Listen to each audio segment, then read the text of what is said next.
Page 32, Christmas Day Secrets. Now at the top of page 32 and the bottom of page 33 they have preparatory studies, one for the right hand, one for the left. It is a good idea to go through those, just to make sure you have the fingering they're showing you and the rhythms, because things get a little bit tricky. If it wasn't tricky, you wouldn't need the study. Duh. So, okay. Give them a try and see what you think. It makes learning the piece a little easier. Sometimes in piano the fingers don't do what we want them to do. Duh, right? Some passages just don't fit our brain thinking. Other passages are fine, and it's different for different people. Some people struggle with one passage, others don't, and then later on it's the other way around. And, take a look at the first line of the piece, okay?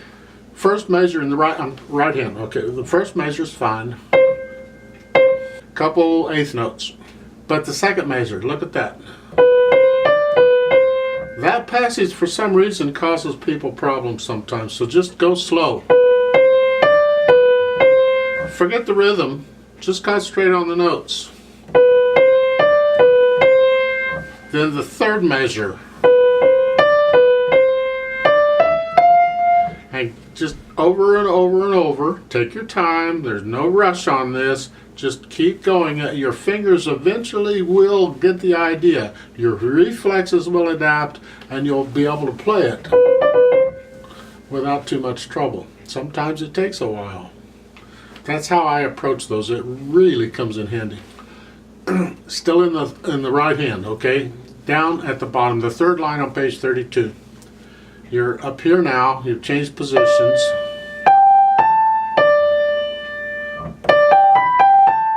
See that second measure? You may have to work that out slowly. Forget the rhythm, just work the notes. Until you can get it, halfway play it, and then you'll be okay. Now, the fingering for this. Their fingering is fine. On page 32, the last line, third measure, this is the right hand still. You have the G, 2, and then on the last eighth note they have a 3 and above it is a 2 in parentheses, okay? The 2 is on the key, and you could use 2, there's nothing wrong with it. But they're showing a 3 there too. So you can use the 3 too. I'm not going to recommend either one. My tendency is probably to use the index finger on that last eighth note, and then change to the third finger on that D in the last measure. You decide which you like better and use whichever one you choose. The staccatos and the legatos and all that, let's go back up to the top, to the first line on page 32. In the right hand, second measure. Slurs and then 2 staccato eighth notes. Make sure the eighth notes are short. And you get this type of pattern throughout. I mean, the last 2 measures is similar. Slur leads into a staccato. In the left hand, notice the left hand's in treble clef. So we're up here.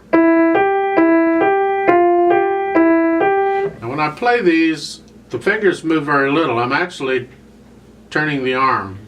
I'm exaggerating this, okay, and the actual playing is very little, but the fingers aren't doing much. They're just kind of staying still. This got to be soft anyway, because all the melody here is in the right hand, so the left hand's got to be soft. At the bottom of page 32, the last line, well, it starts in the last measure of the second line in the left hand. Look at that, it's here. You ended up with the thumb on the G, and then when you go to the third line, you got to cross over to get the index finger on B. And the thumb immediately goes to the C. Fortunately, in the third line you're playing quarter notes, so it's not so bad. So you've got time to get the thumb up to the C. It's not a problem, I hope. At the bottom of page 32, in the last measure in the left hand, it's the thumb, and see the fourth finger's on the D, so they're saying no, put the fifth finger on it. This prepares you for what's coming up. At the top of page 33, you got to reach up and play the B with the second finger. Okay? And you can reach that, I hope. Now when you get to the end of the first line on page 33 in the left hand, see all that fingering mess they got going on there? Well, apparently the numbers in parentheses, the finger numbers, are an alternate fingering. They're two different fingerings. So you have to experiment and decide which one you want to use. So in that last measure, the first line on page 33 in the left hand, your fourth finger is naturally on that G. Okay. Then they're suggesting then you can go to the 1, 2, here,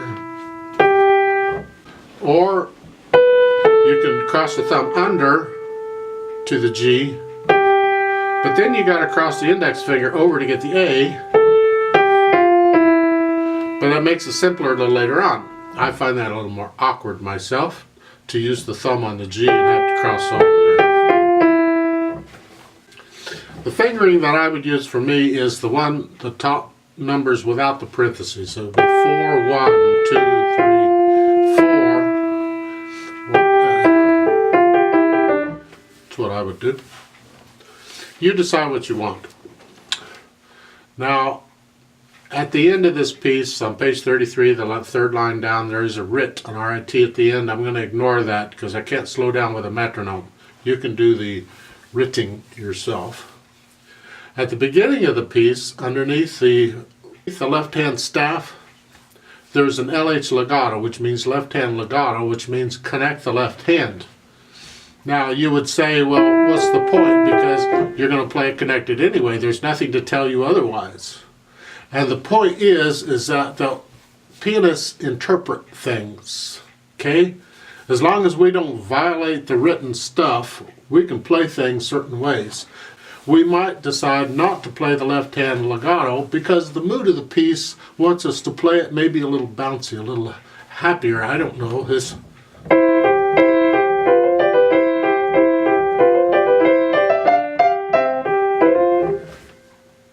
I don't know.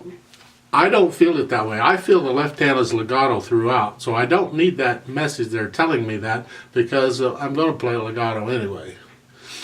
Simply because there's no staccato written for the left hand. But some people might try and play the hands more or less the same or copy the right hand.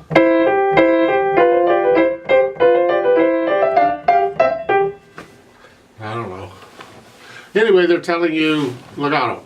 For sure, for sure, for sure. So do it. Now the speed of the piece is allegretto. Allegretto is kind of a happy piece, all right? It's a little faster than moderato, but not as fast as allegro. So it's not as fast, but it's faster than a moderate speed. I call it a playful speed. This is just a light, happy piece, all right? And that's the mood of the piece. The whole idea of playing these pieces is to get across the emotion the piece is depicting. If you're just sitting there and playing notes, put it on a computer, let the computer do it, because you're missing the whole point. You've got to play with feeling. Now, granted, you got to learn the piece first. You got to learn the notes and the rhythms and the fingerings and all that junk first. But once you have it learned, add some emotion into it. Feel something when you play it. That's the whole point.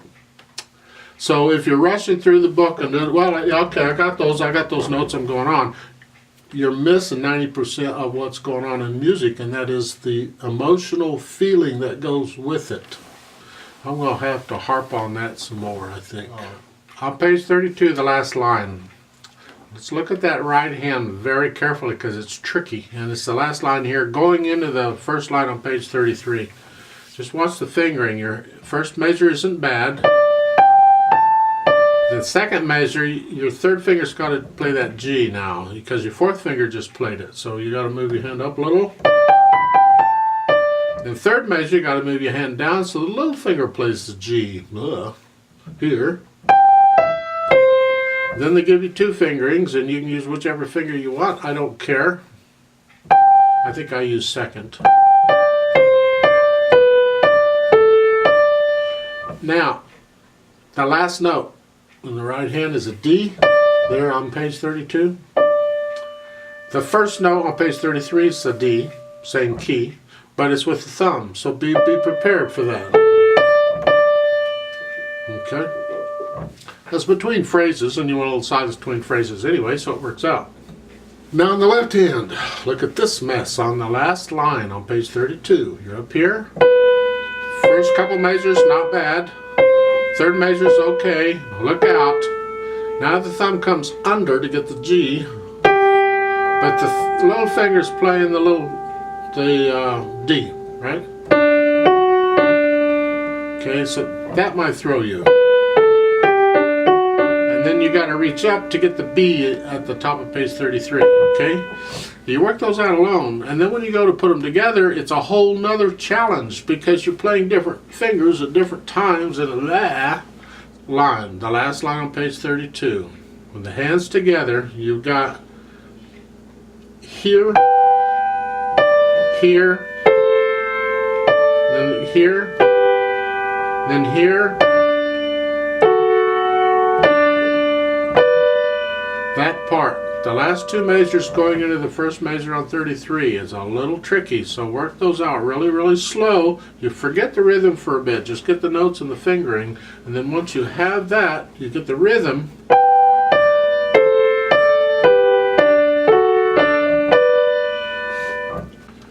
Dynamics, MP or medium soft, then the next line is soft, which is soft as the first line. Then line 3 is medium loud, you come up.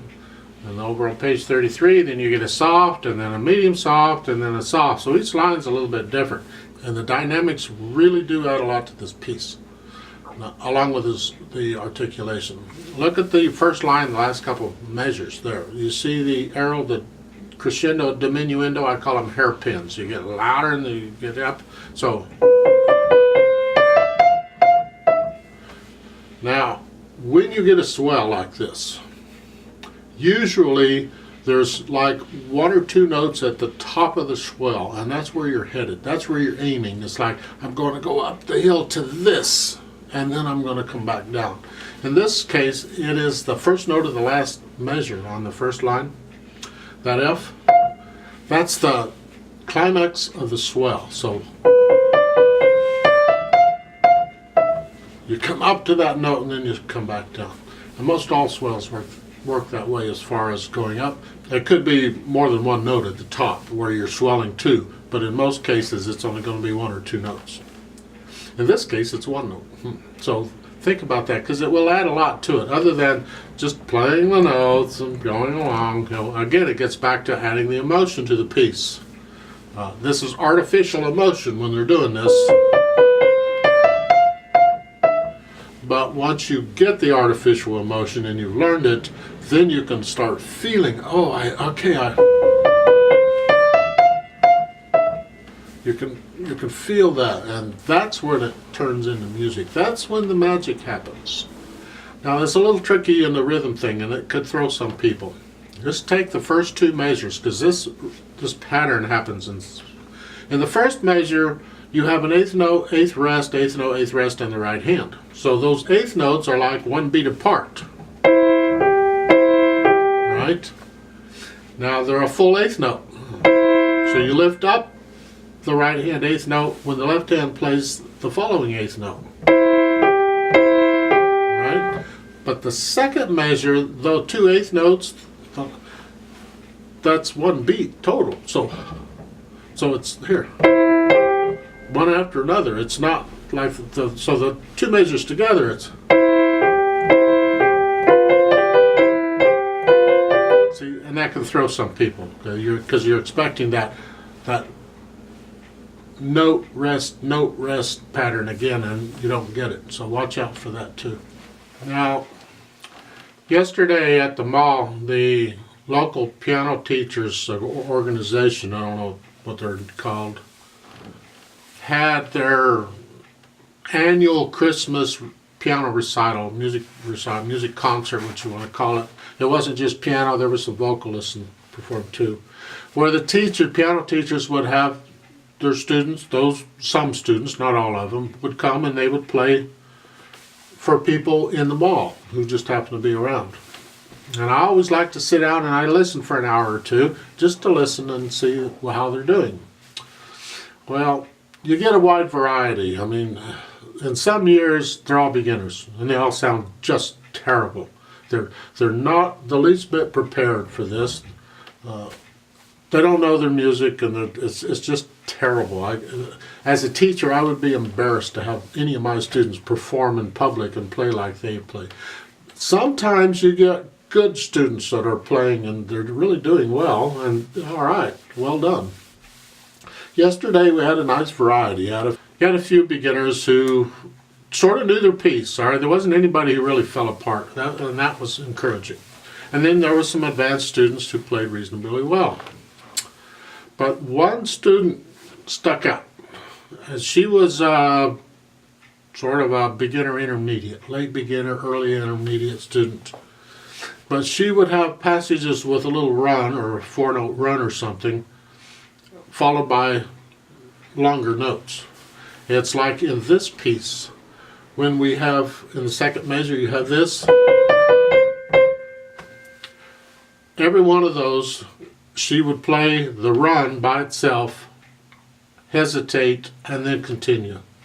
And I could tell that's how she learned it. I mean, that's how she approached it. She'd see those 4 16th notes and I'm going to get those. And then she would go on. So when she performed it, it was every time. It's like, honey, go on. It leads, these things lead on into what's coming afterward. You can't take them by themselves. She would go. Why didn't the teacher fix that? I don't know, but it really stuck out in the performance. She was consistent. Every single one of them was done the same way. Having said all that, let's give this a try. It's in 2/4 time. We're going to go slow, as always, because I want you to hear the notes. And because it's got 16th notes, so we got to go even slower, okay? So I put the metronome on 50, which is really, really slow. Now let's see if we can get through this together. Now listen to your notes and my notes and make sure they match, okay? I'm assuming you can play this now. So the right hand is here. To start, it's going to move around a bit. I don't really feel like I need to tell you all the time the hand's moving around, because you work this out one hand at a time and you'll see where the hands move, and you just practice those hand moves and be ready for them when they occur. So at the beginning the right hand is here, the left hand is here. Okay, give us 4 counts and we'll start. 1, 2, ready and go, and